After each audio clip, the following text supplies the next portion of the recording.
think I've waited long enough. So without further ado, we'll get started. Thank you guys so much for coming out again to the second summer session for ISSessions. It's a pleasure to be hosting it again with you. We got some fun stuff today. Of course, we're going to start with the news roundup, just some fun stuff that we found over the past month that we want to share with you guys. Maybe you've heard about it, maybe you haven't, but we'll share it with everybody. After that, we're going to be doing our giveaway from Malware Guy. So we're going to be doing the draw for that one. That'll be lots of fun. Hopefully I win and nobody else wins, but we'll see. After that, we're going to have a short break. We'll give you guys the CCR code. And then we have a special guest speaker, Kenny. And he's going to be talking to us about some nifty red team tales and techniques. So I'm very excited for that.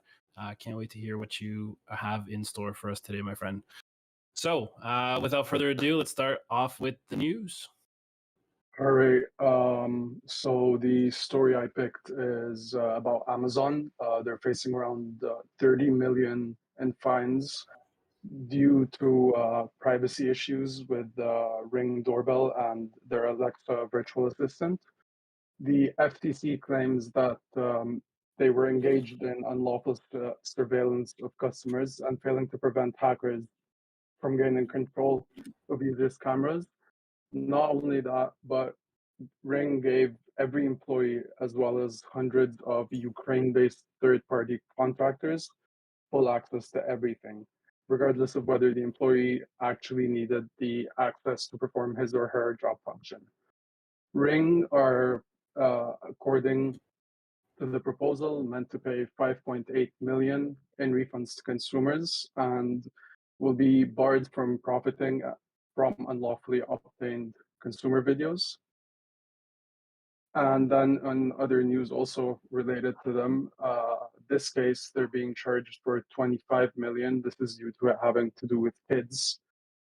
In this separate case, they were charged with violating children privacy laws after failing to delete their voice recordings and geolocation information.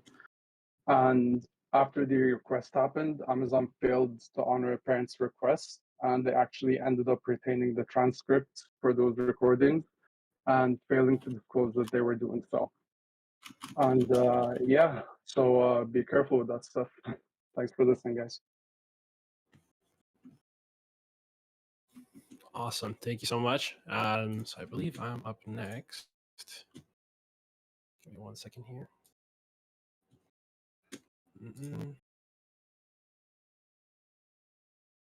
Yep. So I want to talk to you guys about a cool thing that I found. It's called Charlotte AI.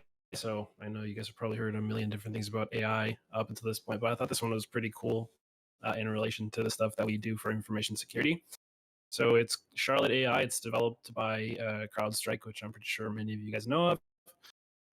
It's actually a pretty cool tool. The little GIF that I put on the side just gives a little example of like one thing that you can do. I find the logo very funny, but they type in, "Hey Charlotte, what threat actors are targeting us?"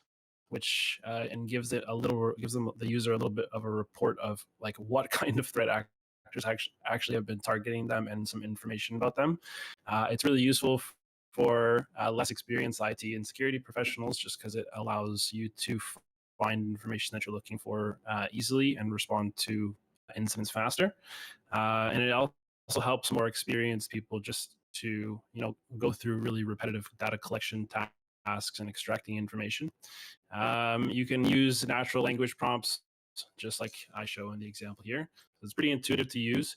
I'm not 100% sure if it's actually like fully out yet, but it's definitely something that would be interesting to use in the field if we ever get the opportunity to use it. And I just wanted to share that with you guys. So thank you very much.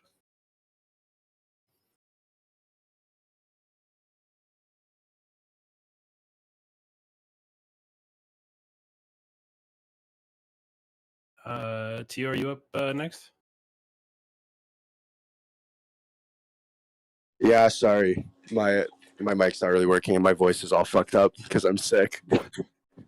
Oh, good man. All right. So Tesla just had a data bomb leaked by one of its employees, and it contains the information of a lot of its employees, all personal information, like their social security numbers, how much they make at the company, their work hours, basically everything that's related to employee information, as well as like how customer support is handled. There was over 100 gigabytes of data in the leak, and what they've been finding is that they have direct like instructions top down from management to always try and resolve customer support on voice calls and not get anything in writing. So anything like the self-driving AI not working, they try not to get that in writing, and they try to only get like vocal customer support going. So that seems a little fishy. Another thing that was kind of interesting is that if it's found guilty in like German court, which is where this is happening for data protection, it could be fined 4% of its like sales or revenue. And that would be like the biggest kind of like privacy fine that a company's ever been hit with. It's like $3.4 billion, which is kind of crazy as well. So this just goes again to highlight kind of why it's really important to focus on keeping your data secure, making sure your employees are vetted and nobody has access to a lot of information that they shouldn't have access to. So like segmenting everything. Awesome, man. Thank you so much. All right. So this story, you guys might have heard recently, Google released 8 new top-level domains, 2 of which have kind of gotten the attention of the security committee, that being the .zip, the .move, due to them also being popular extensions for files. There's been them some security influencers or people in the community have actually purchased some of the domains themselves. Like I know John Hammond, some of you guys might have heard of. He's bought like 0.zip, 1.zip, apk.zip. Now, the reason for this is because there's a few concerns here. So one of the concerns is some services, they automatically convert file names to URLs. So if it looks like a URL, they're going to convert it to a URL, even if, say, you're reading some instructions from like a few years back. And in the example on the slide there, on zip, the .zip, there's the potential for that to be converted to an actual clickable URL. And if a ne'er-do-well has purchased doc.zip, they're going to be redirected to that person's site. There's also the concerns regarding phishing with some creativity and some elbow grease. You can cook up some pretty convincing phishing links. If you look at the first image up there, one of them is legitimate, the other is not legit. If you guys read that Medium article Usama said, you guys might know the answer, but does anybody here know which one is legit and which one is the not legit link? Well, that's a good question, man. I have no idea. Yeah. It's the at. The at sign is the non-legit one. Yes, correct. So the at sign, what it does is basically the stuff in front of it is going to get ignored. Like if I put this link in stream questions, and if you refang it in your browser, this should actually take you to bing.com instead of google.com, because the stuff in front of the at, I think it's called user info, basically it gets chopped off. Like even if I refang it, I think it automatically converts in Discord to bing.com. Yeah, magic. One problem though is if you put in a slash, doesn't really work anymore, and it would take you to google.com. So if you refang this will actually take you to Google. But if you guys have your reading glasses on and you look at those URLs, you might notice something's a bit weird with those slashes. In the first one, the non-legit one, those aren't actual slashes. They're a different character, and they get treated as such.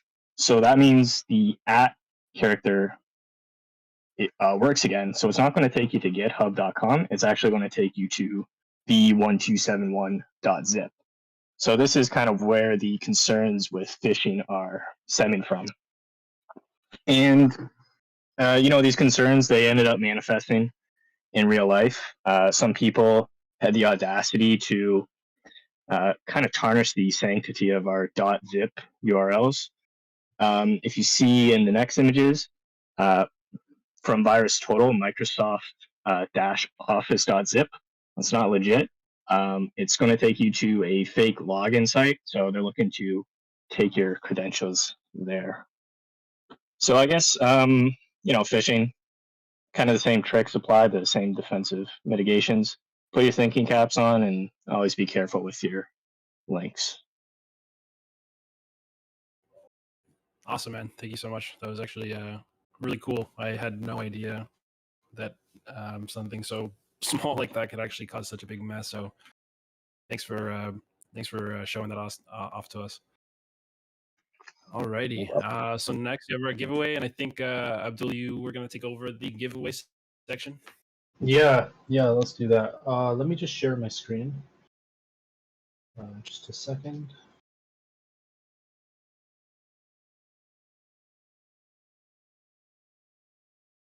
All right, if everyone wants to switch to my screen, where it's the Wheel of Fortune.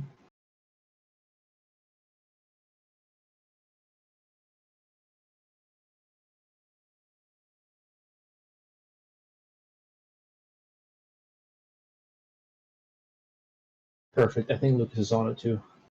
Okay. So what we're rolling for is Owen. Malware guy was very generous in giving away a course by 0 to automated.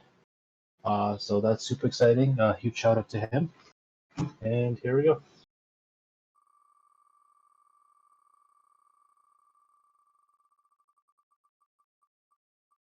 Oh, congratulations, Sparky. You've won the course. There we go. We will probably reach out to you in the next few days on next steps. But congrats, man. And we will now probably take a break. When are we back? At 7:30? So 7:25, guys. Let's say get started again. Awesome. So next up we have a guest speaker. I want to read a little introduction about him just so that everybody knows, but I'm sure he's going to do his own introduction as well. Apologize, Kenny. I have not got the chance to actually talk to you before this, but I'm very much so looking forward to what you have to talk to us about today. So just for some background, Kenny is a senior red team consultant for Mandiant, a Google Cloud company. He performs goal-based offensive security engagements that simulate real-world adversarial threats. He's very passionate about learning and growing in the field and has come to know many failures and successes over his time within it. His main goal is to use his experience to help others succeed. Kenny, I'm very happy to have you here today, and I'm very excited to see what you have to share with us. So without further ado, if you would like to get started, you are more than welcome to do so. Fantastic. Thank you so much, man. Appreciate it. Let me see if I can share. I want to say it's this one. We'll find out. All right, what do you guys see? Because it doesn't tell me. Oh, okay. You guys see this? Red Team Sales Techniques, credit card data heist. Awesome. Thank you. Really glad to be back here again. It's been a little over a year since we've done another talk, or well, I've done a talk here or not. So yes, today, for the next half an hour, or however much time I have, I'm hoping to really dive into a typical type of red team engagements that we do here at Mandiant, and anyone that is interested in any type of red team activities, including pen testing, of course. I'm just going to put it out there. Please reach out to me at any time. I really, really am very, very passionate about this, and I think it's a lot of fun, and it's a lot of work, and it's a lot of critical thinking, problem solving, that kind of thing. So let's get into this. So first of all, who am I? Well, my name is Kenny. I am a senior red team consultant at Mandiant. I live out of the Ottawa area. Been here for quite some time. I'd say I've been at Mandiant for about 3.5 years now. I graduated from Sheridan in 2018. And prior to that, before I went to school in 2015, I was a United States Air Force Security Forces member. So I'm now a veteran, and I really do love Canada. This is why I live here. It is one of the greatest countries on earth that I have been to. In my off time, I am quite the nerd, of course. I think most of us here are, and I think we all really, really agree how fun it is being a nerd. I really take that to the next level and do a lot of role playing in Dungeons and Dragons. I play a lot of any kind of tabletop. Doesn't have to be D&D, really. And honestly, it's really helped a lot of social engineering type of scenarios, which we'll get into later. And otherwise, my partner calls me the stay-home barista because I make lattes all day for her, apparently, and that is the rule in the house. So, also, that is me and my cat. His name is Spur. He's a twin, and he's just awesome. He's just my buddy. So, anyhow, today we're gonna go over who the target is, right? So I'm going to kind of treat this like a real red team engagement, almost as if I was going to present this to a board of directors and such to really go over how we accomplished what and what we did. All right, so we're going to go over the target. Next, we're then going to talk about the open source intelligence gathering that we use to facilitate the rest of the engagement, how we acquire our targets, like quote unquote victims, if you will, for the social engineering phase or for the actual exploitation of external services. Okay.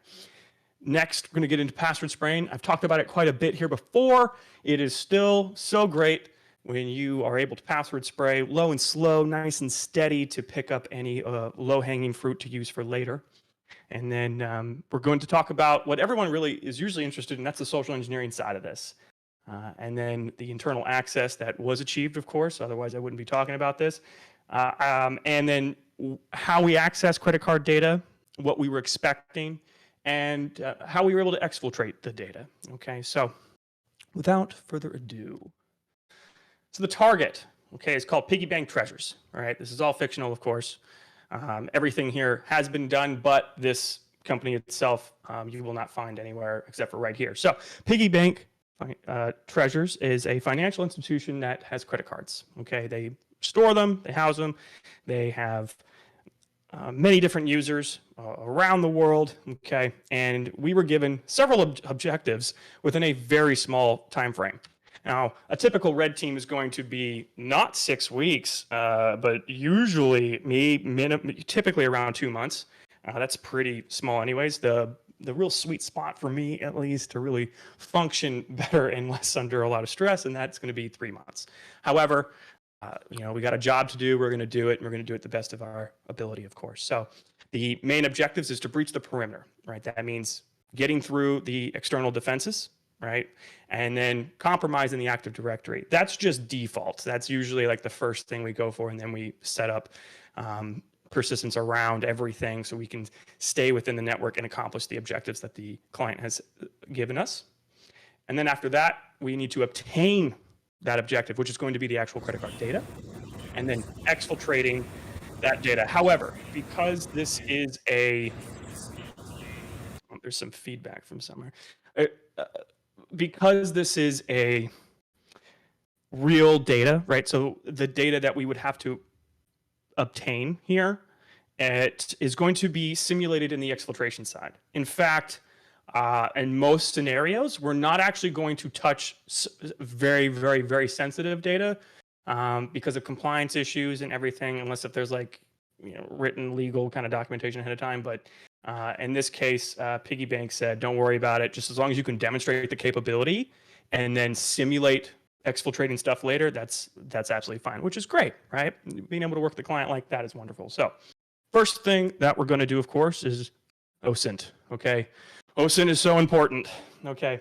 OSINT is really probably, from my perspective, from my personal opinion, is probably the most important part because you're going to get an understanding of what the target is, okay? Where are there any IPs? What do they own, right? Are there any subsidiaries, right? Many large companies like dip their fingers into all these other companies and they purchase them and then they join the networks for later. So, but they might not have fixed the networks that they bought. And so that might be a really nice juicy target as well. So if it's in scope, it's in scope. Typically the subsidiaries are in scope unless the client says otherwise. So next thing we want to do, of course, is definitely identify anyone that works for the company, right? So if we can identify who works, what their titles are, what they do, then we also know, okay, where are our targets going to be? Where are our high value targets that will help accomplish the objectives?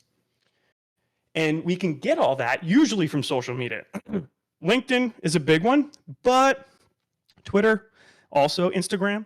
I mean, TikTok's getting really popular now too. So really any kind of social media platform, if you can just correlate an employee of piggy bank to their social media, you're going to really, really line up some beautiful contextual phishing for later. Okay. Next, we also want to identify what technologies they do have. Or is there anything on the perimeter we can use to our advantage, right? What kind of VPNs do they use? Do they have cloud infrastructure? Like, do they use AWS, Azure, GCP, that kind of thing, right? All of that intel, we're just going to just put it into our own little piggy bank and use against them for later. When we are also examining the perimeter, we're definitely looking for any kind of documents, because in those documents is going to be metadata, including what I like to look for, at least, is username nomenclature. Okay, so we all know that you can kind of use like kenny.hartlob at mandiant.com, right? Or it could be khartlob, or it could be K number, exclamation point. It could be anything. I've seen so many companies use a multitude of different types of login account nomenclature and schemas and such. So if we can identify what that is ahead of time, then we kind of know what to expect going forward. Okay. Or it also sets us up for more social engineering later. Additionally, this is a big one lately. That's code repositories. A lot of developers, I'm not gonna lie, I develop a bit and I get lazy. Okay, we all get lazy. Sometimes we accidentally push things we're not supposed to. I have actually, in fact, pushed SSH keys to my public GitHub repo back when I was a Sheridan student. In fact, I had a professor that I'm sure many of you might know, who used to be a professor there at Sheridan, let me know ahead of time, like, hey, by the way, I found this on there. So code repositories are juice. Okay, and we want to squeeze that. We want to use that. We can find credentials just hidden away. We can find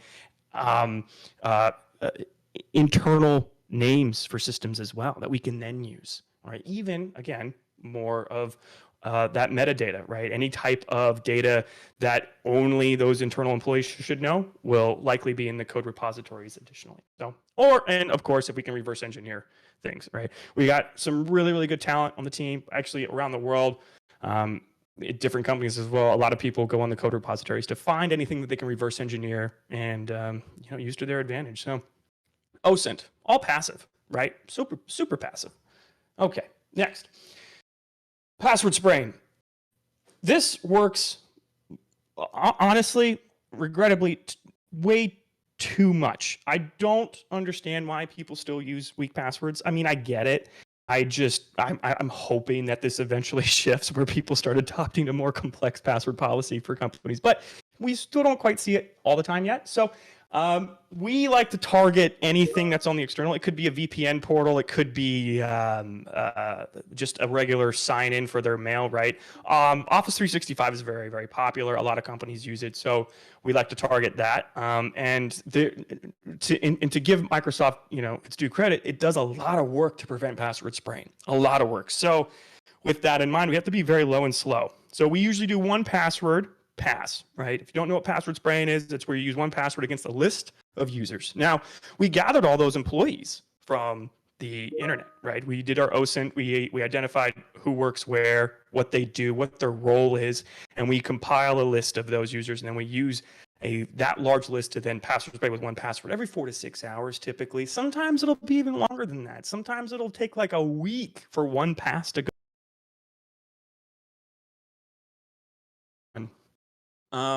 But in this case, it was odd. This is so successful that this was the first time in a long time that we've witnessed where there was nothing, like no results, which usually doesn't mean anything. However, in our experience, that also might mean that they have some policies in place. They might have some fine-grained policies. They might have a little bit more beefed up interior than we're anticipating, right? So we're preparing ourselves for the worst. But we still got to treat it like if we don't know anything, right? Because we don't. So we can't make those assumptions. So Next thing we want to go into is spear phishing. Now, spear phishing, there's a multitude of different things that we could do. We tried, man, we tried so much. We tried a mental health survey, right? We wanted to query employees to see how they're feeling and to let us know and to fill out this survey. Little do they know, the survey, it's hosted in an ISO file, and they download it and they run it, and because it automatically mounts, right? ISOs are great. And then it pops up with an HTML form, but it's smuggled in some code in there, and it gives us a reverse shell, right? A beacon, if you will, from Cobalt Strike. There was no results on that. So that was weird. So we did another one like a week later. Code of conduct. Like, we need them to sign this. So they need to download it, sign it, and it will automatically validate that they signed it on their workstation. And, you know, it looks pretty, okay? It looks really, really nice. We do not pull our punches with our spear phishing because it has to be seamless. The user cannot get any indication that this is fake. Obviously, there is some indications. Why do we need an ISO to do this? Why is this in an HTML file? Like, there's definitely some suspicious things, but for typical users that might not be in the technical area, we would likely get overlooked. So next thing you know, that wasn't working either. I was like, okay, let's do a raffle contest. Winner gets an iPad. Everyone loves it when you offer them something. They always love it. We're at the third one. Pretty strange. Okay. Sorry. We did actually end up landing one user, but that user we lost very, very quickly. So what we did was we were doing LDAP enumeration. Okay. Now with LDAP, you can get so much information. You can get emails. You can get who their managers are. You can get who they manage. You can also get their cell phone numbers and much, much more. So we landed on one system. Somehow they went into their spam and they clicked it, and it just worked as we were getting set up for the next fish, and it was just a miracle. We were so happy. So we used that to our advantage. However, we got a little overzealous, if you will. So we decided, okay, we're on week 4. We have 2 weeks left. We only have 2 weeks left. So we need to speed this up. I don't know if anyone here has heard of it, but it's a wonderful tool. It's kind of loud sometimes, but it's called Bloodhound. Okay.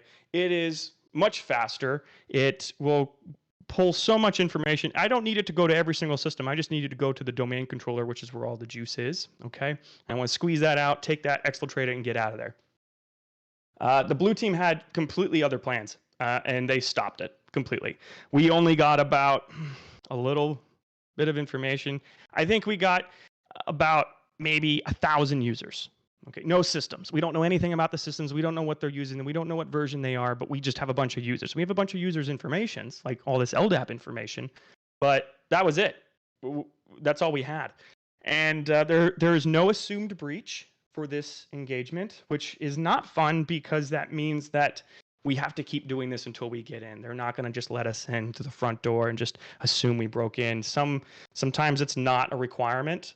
So we had to face reality and understand that very likely we might be banging on doors the whole time. But we took a look and we realized that, okay, we're on week 5. We still have reporting to do. We still have a lot of work to do. We still have to get the credit cards. We still have to exfiltrate the credit cards. We're not even on the inside anymore. And all hope was pretty much lost. So we took a step back, reassessed everything that we had. We went back to our OSINT. We identified what was wrong there. We were missing some very key important information. That is that they had a lot of different types of spam protection. So that was a little overlooked on our part. And if we had known that, we probably would have jumped into this next scenario much quicker, but we didn't have the intel that we needed at the time anyway. So, lessons learned for sure, hindsight's 2020, but we jumped into this wonderful, wonderful social engineering thing that has been working extremely well lately, and that is voice phishing, okay? Phishing is exactly what it sounds like. You are calling people and you're a scammer. Okay, you're trying to get them to do something that is not. Well, it's going to be a security incident. Okay, so we had all this LDAP information. We knew what they called their help desk, right? And it was called help desk. So we used that to our advantage. Okay, so we need to find a member of the help desk and pretend to be that person. I'm going to pretend to be someone named John, okay? And we also know that there's lots of different applications out there that we can use to spoof numbers. We know the number because it's in the LDAP. So we spoof the IT help desk number using one of our apps on our phones. There's lots of apps out there. I'm sure you all can find those. And we kept, because we got that one user to click for the VPN software update at the very end of those spear phishing campaigns, we said, okay, why don't we use that same campaign, but we're going to call people and let them know, like, hey, we can't reach their endpoint. Are they connected to the VPN? Oh, they are? Oh, well, there's a critical update. We're calling around because email's not working either. Do you have 2 minutes of your time real quick? And we got a user to accept.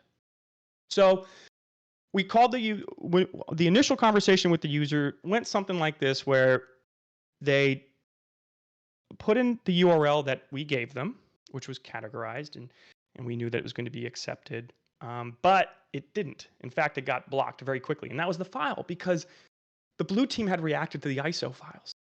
So the domain was allowed, but the file that they were trying to download was not. Because I had the phone on speaker as we were conversing with it, my teammate heard the conversation. The file was getting blocked. So I told them, hey, let me call you right back. We're going to fix that file so you can download it and update it. My apologies. We hung up. Teammate fixed the file, uploaded it. It's a zip file now. Call back the target. Target says, everything's good, everything's solid. The file's downloading now. We get them to run it. And next thing you know, we get a beacon. And we're in. We're like, thank goodness. Okay, cool. But now we're not going to be as overzealous, right? We're going to use what we can now to just quickly identify some stuff.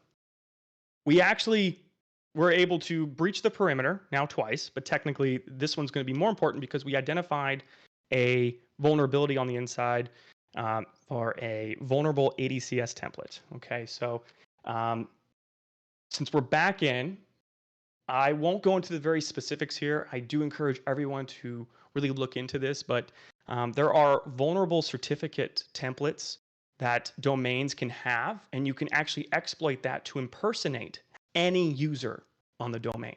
So in about less than 5 minutes, if you're on the inside, as long as you have credentials or the context of a domain user, you can impersonate anyone, including a domain admin, and that's what we needed. So once we did that, we already had, before we even entered here, we already had mapped out an attack path to different servers. So we knew that if we landed on this user's workstation, if this happened to work with the voice phone calls, then we knew that we had to have a battle plan ahead of time. We knew that we had to quickly move off of these systems because this workstation is going to go off, right? The user's not going to be on them forever. They're going to disconnect from the VPN. And in fact, we were lucky because the user does work from home and does go in the office, but doesn't take the laptop with them, uses a different workstation. We only landed on that workstation. So we knew we had to get off of that very quickly. So what we did was we quickly moved. We then scheduled some tasks for daily execution of our persistence payloads. And we just sat there for like a day. Okay, we didn't want to set off too many alarms. We're now got about 5 days left. It's not looking too good, but we needed that day to really get a solid understanding of our situational awareness. Okay, so we needed to identify, okay, what is our objective here? Okay, our objective is still to get that credit card data. Well, we got to find that credit card data. So on the inside of an environment, there's lots of different technologies. Okay, and for that part of it, we had to quickly we had to map out what the different networks were. Okay, so there are 2 different networks that we saw from the inside of the initial access that we got from the email. We saw that there was a day-to-day corporate, right? Your typical stuff, right? Your HR, your finance, your IT administrators, that kind of thing. And then you had the banking operations, completely separate. Okay. We also saw that there was ServiceNow in there. ServiceNow is a wonderful application. It does a multitude of things. It can basically let you like run commands on remote systems if you really want to in some cases, or it can actually let you identify where those systems are and see who's logged in, what processes are running, that kind of thing. It's just a wonderful tool. We also identified they had a whole Linux environment. So we could kind of go through there. That's likely where the credit card data would be. So we kind of knew we had to map that out a bit. We also identified they had internal code repositories, right? So not a GitLab or anything like that, but enough that we could authenticate to it with compromised credentials and view any kind of code and maybe identify where credit card data is. Additionally, some companies have wikis, right? They have SharePoint, Confluence, so many different types. They also typically would have a ticket management system like Jira. Okay, so with all this information, we were able to put together a few things. Okay, we were able to see where high-value targets were with ServiceNow. We were able to identify where high-value targets were, like systems in the Linux environment. We saw where it was stored. We also identified there were some honeypots all over the place. And this was all documented in their wiki. So we knew what to avoid. And it was like, okay, cool. I'm going to make sure we don't touch those things or these accounts or anything like that. Because there's multiple different methods that you can set up some honey tokens, some honey accounts, even some honey certificates for that ISSessions vulnerability. But they didn't have that. They just had a few systems. We also identified who owned what systems, what time they were typically logged in at, where they were located, and what network they were in. So it was all done within about a day or two. We worked really, really hard at identifying all that information because we were really running out of time here. So now we had an idea, but now we had to actually map out that path, okay? That can be a little tricky because you don't want to set off any alarms. We have a limited amount of time left, and we really had to speed it up. So we mapped out as much as we could first. And then we also had contingencies just in case. Because if we get caught over here, do we still have persistence over here? Do we still have a backup, right? Or any kind of backstop solution to help us remain persistent within the network? So what we did was we identified those high value targets, the users, the systems, okay? We used that ISSessions vulnerability to escalate ourselves to domain admin, okay? We hopped onto a domain controller. We became the domain controller, and we started to do what's called a DC sync. And that just means that you can replicate hashes, like NTLM hashes, between one domain controller to another. Okay, so if we can take those hashes and grab those and then try to crack those, we could potentially have clear text credentials. Okay, and when we have those clear text credentials, we can then remote desktop into other systems, right? RDP, wonderful, wonderful. Not a whole lot of detections for that. But there might be a lot of detections for anything like SMB exec or WMI or WinRM, you know, those kind of things that are very much command line procedural, right? Those kind of management console accesses. We would rather try to blend in, be innocuous in the environment now that we're this close to our objective. So we cracked a few hashes, we moved to some jump servers, and then we performed more situational awareness. Okay, now that we were here, is this where the data is that we assume it to be?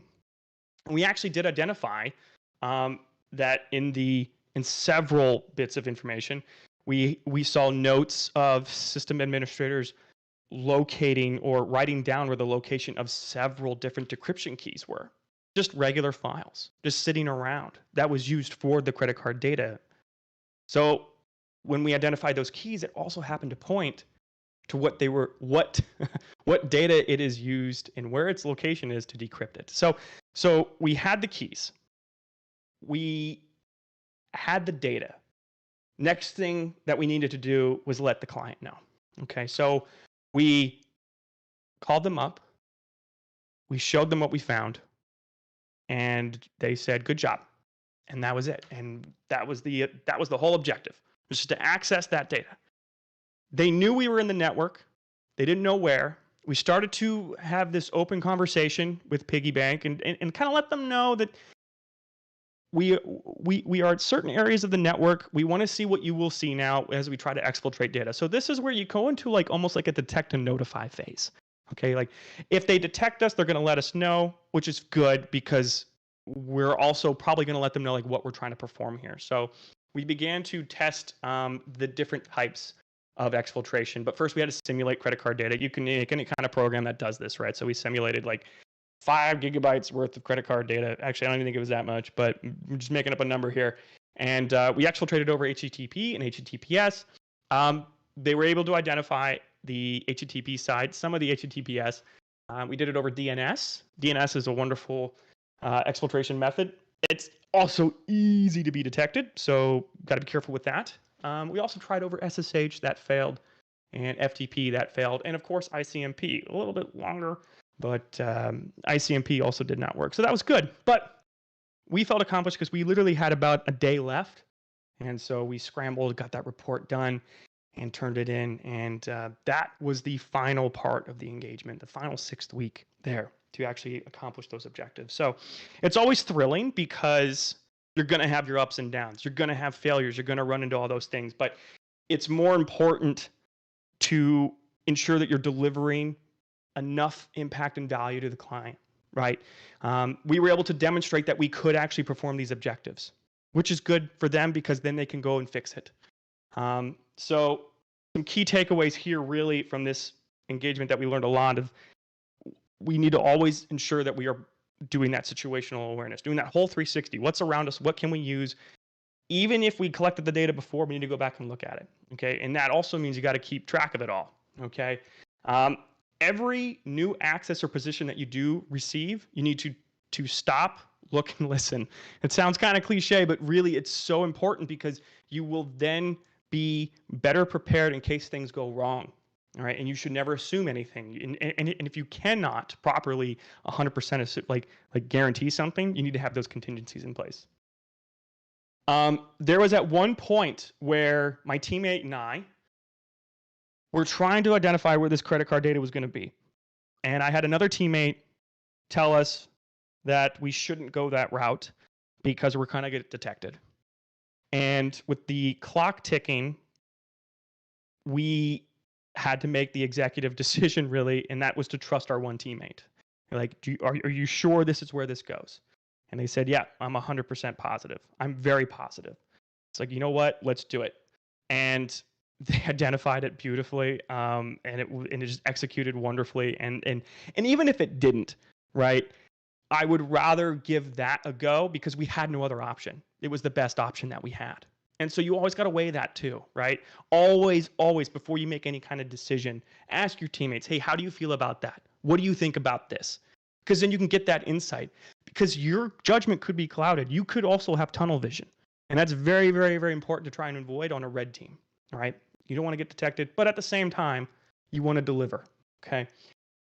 Also, seriously, some people just email, which does work. It's getting harder and harder, I'd say, these days. I'm definitely much more successful with phone calls. I'd say the past 6 red teams I've been on, it's initial access within the first day from a phone call versus a week or 2 of, emails. So last but not least, the way that we were able to acquire that data, it's very, very, very important to really look into hardware security modules.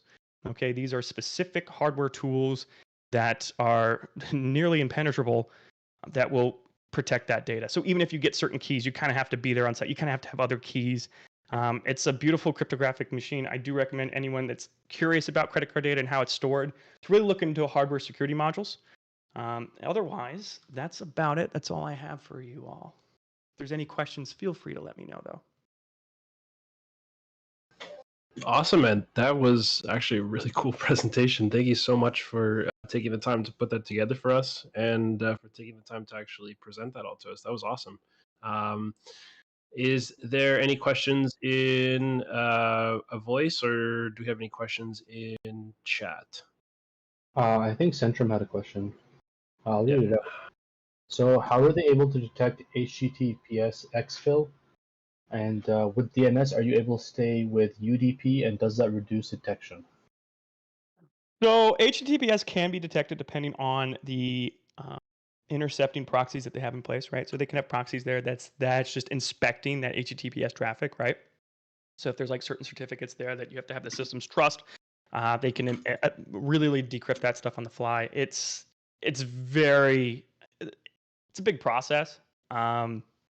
But yeah, so they can still detect it. Also, they didn't detect legit HTTPS traffic, like signed certificates, like trusted certificates, but an untrusted self-signed certificate, they immediately looked at. So it was pretty cool. So there's a lot happening there on that end. I honestly don't know the exact specifics of that, but that is how they detected that. DNS. Yes. So you can usually just use that. It is DNS lookups, right? So you can have a. Are you familiar with how DNS exfiltration works? Before I get too specific.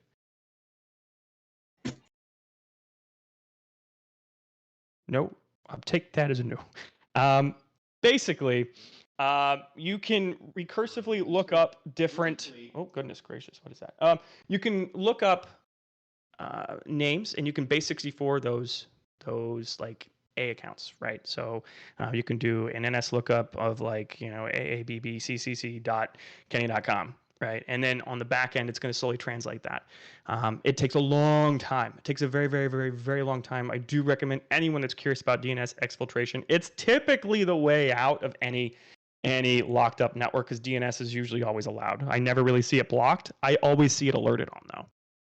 So you got to be very, very, very low and slow to get by any type of detections. What we usually do is set the sleep for about 5 minutes. It's gonna take a long time, but if you have that time, you might as well utilize it, especially on a client network that's got everything locked up except for DNS. So there's always that. But if you have that and you have some like SMB stuff on the inside, like SMB links, you're usually pretty solid. Is there any other questions here? I guess I can just go through the chat here. Was that best? Would that be best? Yeah, that works. I think Okay. Christian had the last question. What's the best way to practice social engineering outside of engagements? Yo, let me tell you what. There's lots of beautiful books out there, amazing books out there that will help you, one, be a better, just influential person, a better speaker, a better teammate, a better schoolmate, a better workmate, a better better partner, everything. And with that, as you build up that foundation, you can then read other books about body language. Okay, body language is huge, huge. And your communication style will adapt to that over the phone as well. So I recommend a lot of people do a mix of both role-playing type of games. Like I said in the beginning, I do a lot of Dungeons and Dragons, and I won't lie, it has helped immensely for me to assume the role of something and communicate that to whoever my target is, physically or over the phone, or over an email, or over a Teams message, Discord message, whatever it is. So I would definitely recommend reading some books. I can probably give you guys some recommendations. I'm actually putting together a post on that eventually on how to up your social engineering game, what I did at least. And getting involved in some improv classes also works. I haven't done that myself, but I know other teammates have, and it's worked phenomenally for them for those physical type of engagements. We recently did a physical engagement where that was required heavily to really have that body language to like present yourself as non-threatening, but also in a position of power that what you're doing here is okay. So yeah, definitely something to consider. But to practice yourselves, usually just kind of tabletop gaming and book reading, a lot of book reading, and practicing with your friends. I won't lie. If you have a good group of friends that you can trust a bit, I definitely recommend hitting them up, being like, hey, let's go over some scenarios real quick, and doing some pretextual stuff. But there's a lot of beautiful books out there that'll kind of do that for you. You mentioned the other teammate was worried about detection. What would have happened if you did not take the risk and trust your teammate in locating the data? If we did not take the risk, we probably would have got back to that one, but we would have really weighing down the options. So there's always a consequence to every action.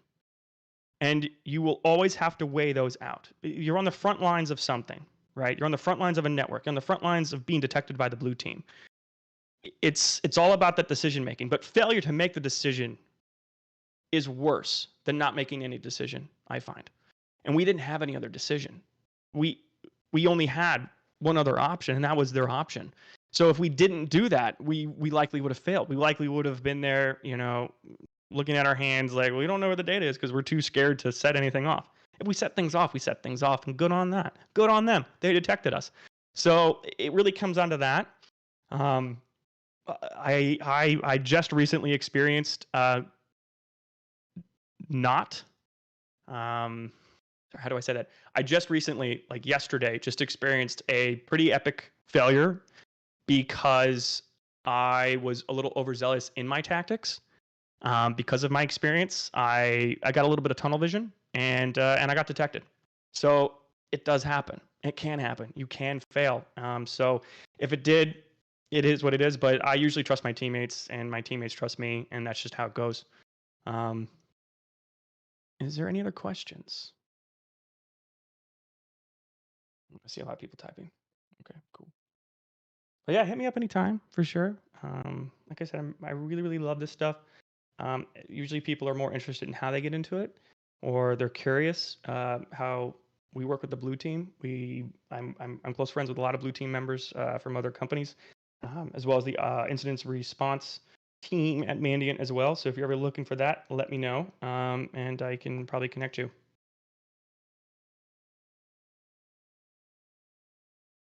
Otherwise, thank you, everyone. Oh, is custom tooling useful at all? Yes, 100%. What we do a lot of is making our own tools, and we usually also take other ideas off the internet. So like there's like lots of different types of, let's say, beacon object files, right? BOFs, or they're called BOFs. They're for your Cobalt Strike. A lot of people make them. They open source them, and we can take those and we can kind of run with that. We can add our own functionality to it. Impacket. Everyone knows Impacket, right? Sharphound as well, Bloodhound, that kind of thing. We can actually take that, right? It's all open source, and we can kind of add our own custom stuff to it. So we do that as well. So we make our own stuff. It's nothing crazy. It's just something to, speed up the process, like lateral movement or Kerber roasting or credential prompting. Credential prompting is pretty big. Normally, we always need credentials to exploit something now. So if we land on a system, we don't really get their credentials right away. So we have to like prompt them, like, your Outlook got disconnected. Enter your credentials now to continue access. And they put it in there because it looks like a legit Windows pop-up with access. So we do a lot of custom stuff. I think it's very important, but it's not required. If you can utilize what's out there and modify it to fit your needs, then that's all you need. As long as you can deliver that value to the client, and if you're learning and you're having fun, that's what's most important to me. I have a question. Yep. Just for a little background, I'm actually not in the program yet. I just got accepted, so my question, I don't really know like all the deep terminology and stuff. So mine is kind of like a surface level question. No worries. Yeah, I just wanted to know, like, in like a red team position or like more on the offensive side, is it like you're working? Is the situation like you're working in like a company and then you get assigned clients, or like what do you call it? You're getting assigned different like are you like testing the security of your own company, or is it that you're going out testing other companies like security systems? It's both. Actually, you can do both. Right. Like Amazon has their own red team. Google has their own red team. But they also have a red teaming service, right, with Mandiant. So Right. they have like consultants that do it. So it is a bit of both. But typically what it is you become a pen tester, right? You work for a company or whatever, or you land at your dream job, whatever it is, and you become a pen tester for a bit. And then after some time, you get enough skills that you can start being a little bit more stealthy, right? Not get detected because you're now evading the blue team. And then you go up against other companies. It could be any company, small, medium, large, and you're testing their defenses. But you can also join a company that has their own internal red team because it's pretty large. I think Walmart has one as well. Like so many companies, those large Fortune 500s, they might have their own red team, and so then they just kind of test out stuff all the time, all year round, right? So that's exactly what it is. You're either a consultant for other companies, or you are just an in-house consultant for your own company. Okay, cool. Okay, thank you so much. Yeah, no worries, man. I don't have that much like background knowledge on it, so I'm all new to this. So thank you. No worries. You got to start somewhere, and that's what's important. I actually really enjoyed your presentation. For not someone who doesn't know that much, I actually really enjoyed it. So that's really good, because I definitely tried to not make it so technical. I tried my best. It's kind of hard, but awesome. I'm glad you enjoyed it. Thank you so much. No problem. Awesome, man. Really, really appreciate that. Thank you for answering everybody's questions. Again, I'm sure every single person here really enjoyed the presentation. It was awesome. I'd love to have you back again once we get back into like the actual school year. We're all on kind of summer breaks. Some of us are actually in school still, but it was really awesome to have you here. I really appreciate it. I'll send you a DM actually, just because I'd love to know more stuff about like what you do. And I'm sure if you're open to that, a lot of people would want to message you as well. So hopefully we can do that. But that is it for now. Does anybody have any questions before we close? No? Awesome. So we will post the information for the next session soon. We'll give you an announcement, and we'll post some announcements closer to the next date. It'll be in July. And then we will let you guys know what's going on once we get closer to there. So thank you so much, everybody. Really appreciate you coming out, and we'll see you next time.